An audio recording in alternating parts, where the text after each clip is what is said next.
The entire history of ancient Egypt in like around 20 minutes. Let's go. Meet the early Homo sapiens of northern Africa. These folks lived about 8,000 years ago and were hunter-gatherers. These particular hunter-gatherers, or HGs to their friends, are hunting and or gathering in the Sahara. Wait a minute, you say. Isn't the Sahara a desert? Or a big hotel in Las Vegas? The answers to those questions are yes and yes, although the second one seems a little weird given the context clues. And they're doing their thing in a period known as the Green Sahara. This fine greenery was also known as the African Humid Period, and it saw an increase in rainfall which transformed the Sahara into a much more savanna-like environment. Hot, humid, with frequent rains. Put in a Disney theme park and a topless donut shop and it sounds a lot like Florida. Haha. This led to the formation of multiple lakes and rivers, which gave the hunters and gatherers something else to hunt and or gather. Fish. Yup, the dudes got to hunt and fish all day while the women worked in the garden. Love what you do and you'll never work a day in your life, am I right? No 45-minute commute to work or forced overtime. Sounds like a pretty sweet gig. It also saw the development of agriculture, including growing wheat and barley. Yep, they grew wheat and barley for 1,000 years before someone thought of beer. They also domesticated animals for food and labor, meaning more time for fishing. Although if you're fishing without beer, are you really even fishing? As farming became more widespread, the people began building more permanent housing, mainly using mud bricks. They also began to make pottery, which they then used for cooking, food storage, and throwing at their husband when they spent all day fishing after promising to help in the garden. Just when it seemed like the party would never end, climate change reared its ugly head, and the lush green Sahara began to turn into the desert it is now. The people who lived there packed up their cows, clay pots, and bass boats, and migrated away from the encroaching desertification. Eventually, pretty much the only greenery left was in the Nile Valley. By 6000 BCE, the people figured that since they'd reached the Nile, they weren't migrating any further, so they might as well start building some cities. As a bonus, the Nile provided natural protection from invading hordes. As people began to live closer together, communities began to form, and more permanent structures were built, including public spaces that served as markets and places for communal gatherings like HOA meetings. One of the earliest examples of true urbanization in Egypt was the Merimdi culture, which existed from roughly 4800 to 4300 BCE. Gradually, two distinct autonomous kingdoms began to emerge. One in the Upper Nile, which was the south, and the Lower Kingdom, which was the north. And why is the Lower Nile in the north and the Upper in the south? Because the Nile flows from south to north. This bougie river couldn't be all basic like the Amazon, Mississippi, Yangtze, or Congo, all of whom flow north to south. Look at me, I'm floating backwards. By the way, we don't know exactly when they officially became two kingdoms. Not only had the laptop not been invented yet, but neither had writing. That explains why the guy who started the pencil shop went out of business in like 6 months. I should have stayed on the farm. These two areas were very different. Upper Egypt consisted of a long, narrow strip of fertile land along the river, bordered by harsh deserts. By the way, do we really need to describe the desert as harsh? Have we ever heard of a desert that's described as pretty chill or user-friendly? It's a desert. Harsh is kind of its thing. Upper Egypt developed into a warrior culture and was always looking to expand, which makes sense since they were pretty much locked into the narrow area of fertile ground on both sides of the Nile. The rulers of Upper Egypt adopted a white crown, or hedja, as a symbol of their authority, while Lower Egypt was a lot more laid back and much less warrior-y. Their capital, which was probably located in Budo, became an important hub for trade and commerce and had extensive contact with other cultures, including Mesopotamia and the Levant. Of course, they also had a special crown, the Deshret. And while the Upper and Lower Kingdoms traded with each other on occasion, they also had beef. The Upper Kingdom kept eyeing the North and kept saying things like, "Pretty nice kingdom you got there. It would be a shame if something happened to it." And of course, eventually, something did happen to it. That something came in the form of King Narmer, or Menes to his friends. He was the son of a powerful ruler in the Upper Kingdom, most likely King Scorpion. Again, we don't know for sure because of their terrible habit of not inventing writing yet, but I did see the Scorpion King starring The Rock. Since, above all else, Hollywood is known for their historical accuracy, it's gotta be true. And can we just pour one out for the crappy name Narmer got from dear old Scorpion Dad? Pop got the coolest nickname in the world, and poor Junior got stuck with Minis. I'm sure grade school was a non-stop delight for little Minis. Of course, once he ratted them out to the Scorpion King, and his classmates were dumped in the Nile, the jokes probably slowed down a little bit. Finally, around 3100 BCE, our buddy Menes made his big move and drove his army north into the Lower Kingdom. And because most of the Northerners were just hanging around playing hacky sack and listening to jazz, it wasn't much of a fight. At this point, you might be wondering, how do we know all about this semi-hostile takeover that happened over 5,000 years ago? After all, how many movies can The Rock make?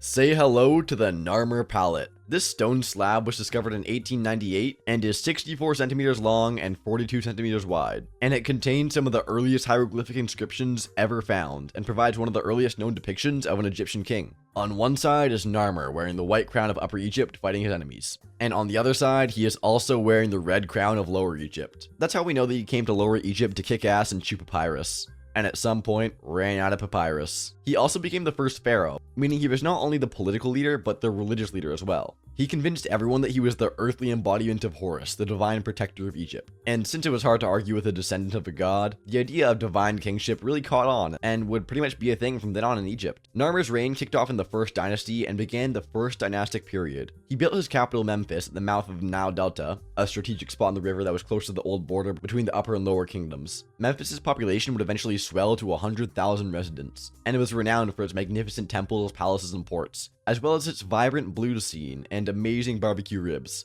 In the centuries that followed, the unified Egypt would see the establishment of a centralized government and the development of key aspects of Egyptian culture, including writing and art. Because as soon as someone slaps a picture on the wall, there has to be a smart-ass scribe to tell everyone how bad it is. The next 500 years were known as the Old Kingdom. I mean, it wasn't known then as the Old Kingdom. If anything, they probably just called it the Kingdom. It ran from the 3rd dynasty to the 6th dynasty. And these dudes were some serious overachievers. They didn't nickname it the Age of Pyramids because everyone was into some kind of Ponzi scheme.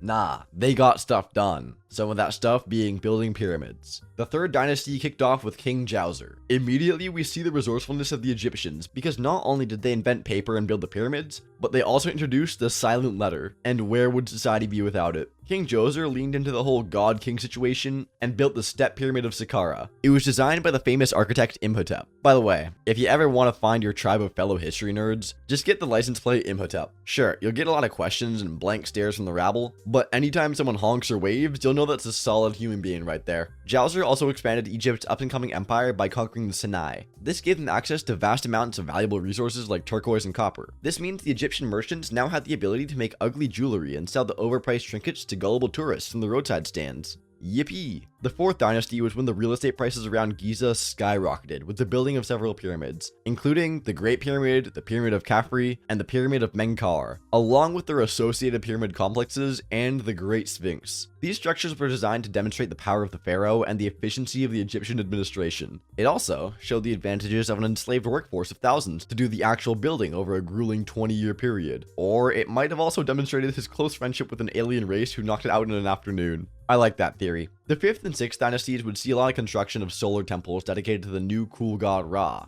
who was all the rage with the hipsters and influencers. The pharaohs began to portray themselves as the sons of Ra. Say what you want, the whole god king thing is a killer grift. This was also about the time the pharaohs started getting tired of all the mundane tasks, like ruling on zoning disputes, running the sanitation department, and actually talking to common citizens. So they gave a little bit more power to the regional governors to handle the boring stuff. No way that would ever come back to bite them. The last ruler of the Old Kingdom was Pepi II, who took the throne when he was 6. He made Queen Elizabeth look like a rookie because he would go on to rule for another 90 years. Even more impressive because this was a time when any guy over 40 was known around the office as old man. But during Pepi's time on the throne, or more accurately his time in the high chair, throne, and then wheelchair, he would see the governors gain more power and droughts and famines cause widespread food shortages. Eventually, this fragmentation and the fact that everyone around the old king kept telling him what a great job he was doing would lead to the first big collapse of the Old Kingdom and usher in the first intermediate period. It doesn't say exactly how Pepi died, but I think we can make a pretty good guess that it may have been age-related. I'm pretty sure if he'd been hit by a tourist bus or struck down by an assassin, they would have mentioned it. This is the first time we see the start of a pattern. Everything goes well, the king loses much, if not all of his power, and the country goes to hell in a handbasket.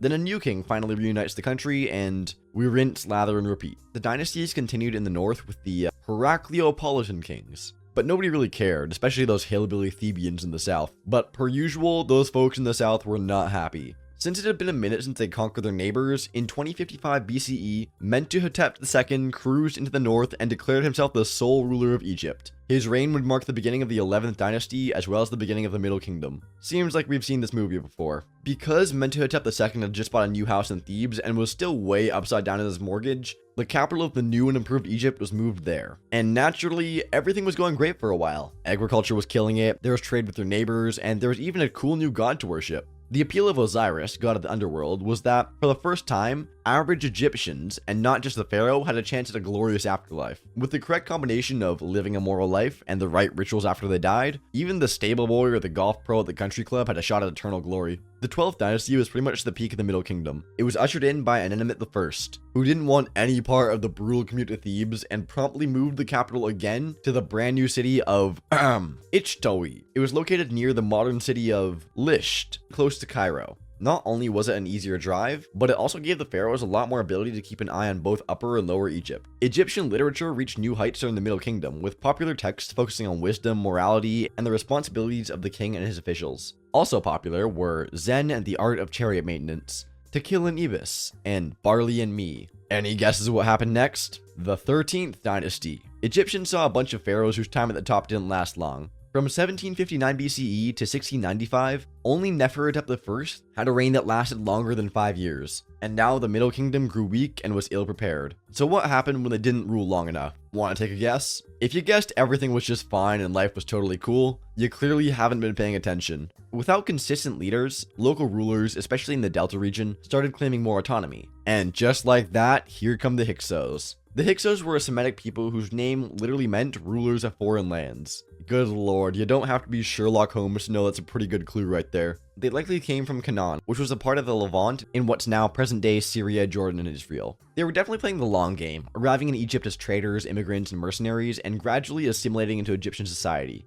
The Eastern Nile Delta was where most of them lived, and as their population grew, they were gradually able to establish political and military dominance, and eventually took control of Lower Egypt in 1650 BCE. The more things change, the more they stay the same, because here comes the Second Intermediary Period. If ancient Egypt were a hockey game, think of this as the break between the second and third periods. They established the 15th dynasty, and even though they adopted many aspects of Egyptian culture, they were still seen as foreign rulers. That did not go over well with the native Egyptians, and their dominance was deeply resented by them. But in Upper Egypt, they did a lot more than bitch and moan about the Hyksos. The government in Thebes went on ahead and established the 16th and 17th dynasties. They still had to pay tribute to the north, but they managed to hold on to a great deal of autonomy. It all came to a head the way so many global conflicts do, with a brain teaser. The Hyksos king, Apepi I, challenged Seqenenre-Tao, the local ruler of Thebes, with an Akhenaten. That's a fancy way of saying it was a puzzle or an impossible task. What was it? He complained that the noise of hippopotamus in the Theban pool disturbs his sleep in Avaris, his capital in the Nile Delta. Why is this such a puzzler? Because Apepi I was in Avaris, his capital in the Nile Delta, which is hundreds of miles away. So either he's a light sleeper or he's messing with Seqenenre. And that was the last straw for our pal Seqenenre-Tao. He took up arms and led his army against the Hyksos. And as so often happens when someone goes off half-cocked and looking for a fight,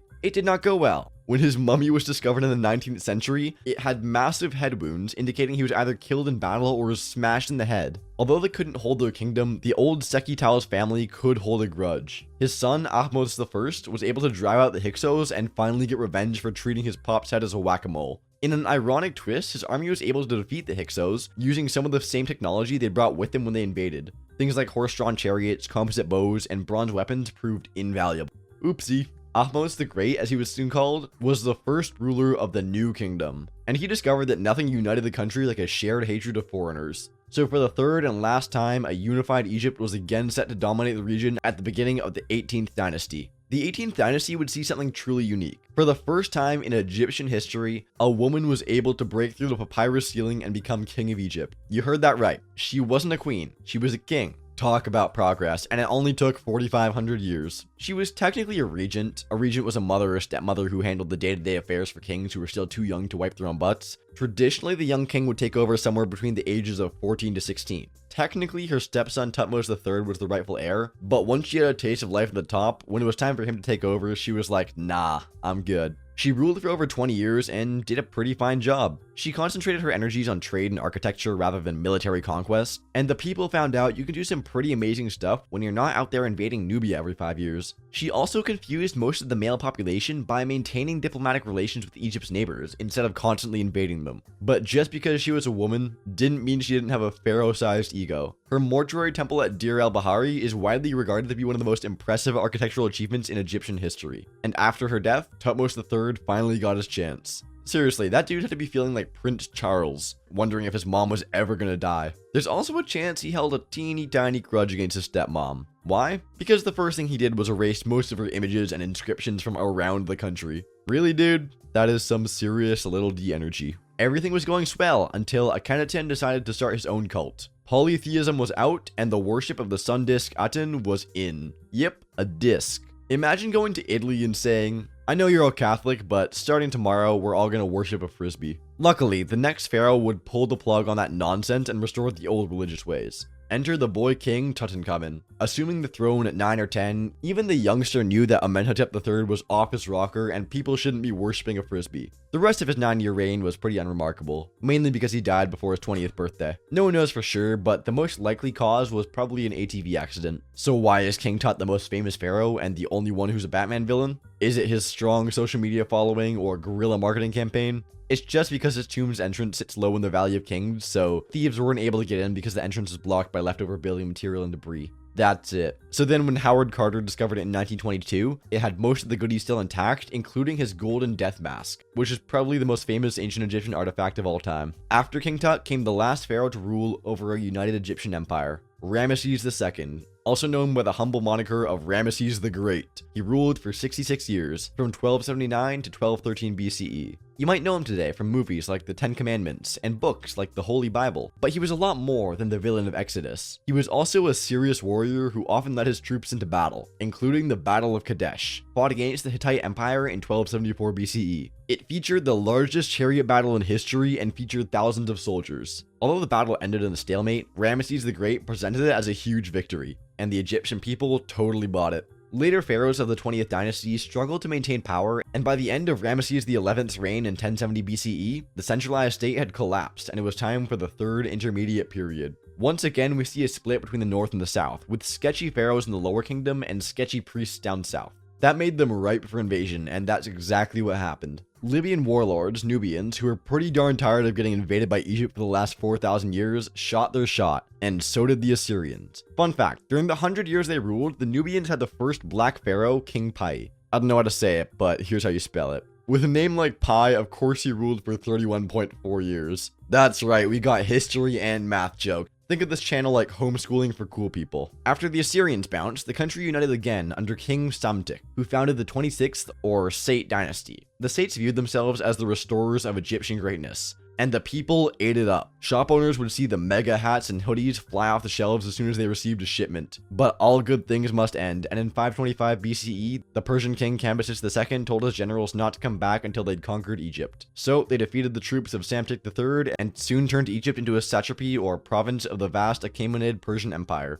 And eventually the Egyptian people got tired of the Persians trying to put their rugs everywhere, and in 404 BCE, Amyrtaeus sent the Persians and their ugly rugs packing. Eventually the Egyptians would kick out the Persians, but the Persians were nothing if not persistent. They soon reconquered Egypt, and because they didn't want another uprising on their hands, they cracked down pretty hard on the population, killing and imprisoning tons of people just for congregating with too many people or having their neighbor rat on them for making fun of the king's rug. In 332 BCE, Alexander the Great, along with his younger brother Steve the slightly above average, rolled into Egypt and were greeted as conquering heroes. He was crowned as pharaoh, and since nobody was currently using it, set up shop in Memphis, just down the street from Graceland. Although Alex would stick around for less than 2 years, he got stuff done. His most notable accomplishment was the founding of the city of Alexandria. The bustling city was a serious melting pot and was home to Greeks, Egyptians, Jews, and people from all over the Mediterranean. It featured an extensive library, and its lighthouse, the Pharaohs of Alexandria, would become one of the 7 wonders of the ancient world. Alex would eventually meet the only opponent he couldn't defeat, typhoid fever. His kingdom was divided up between his generals, with Ptolemy I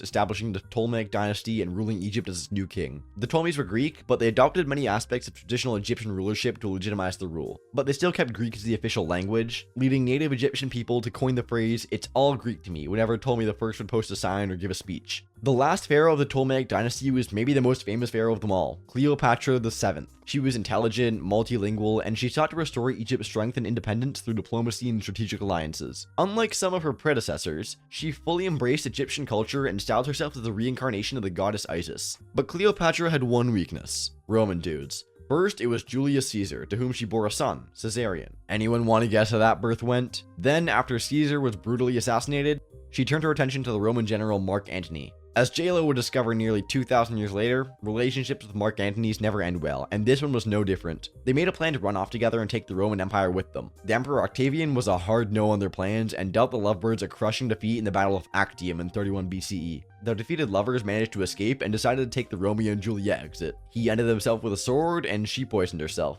Apparently, she didn't have a sword. Either way, she was dead, and her rule, as well as 3,000 years of pharaonic rule, was over, and Egypt officially became a Roman province. Good game, Egypt. The Romans would manage to hang on to it for a few centuries, but in 641 AD, they would be conquered by the Rashidun Caliphate, essentially completing the fall of the Roman Empire. All right, that's everything. If you liked the video, subscribe, and if you didn't, subscribe. And watch this video over here next. See ya.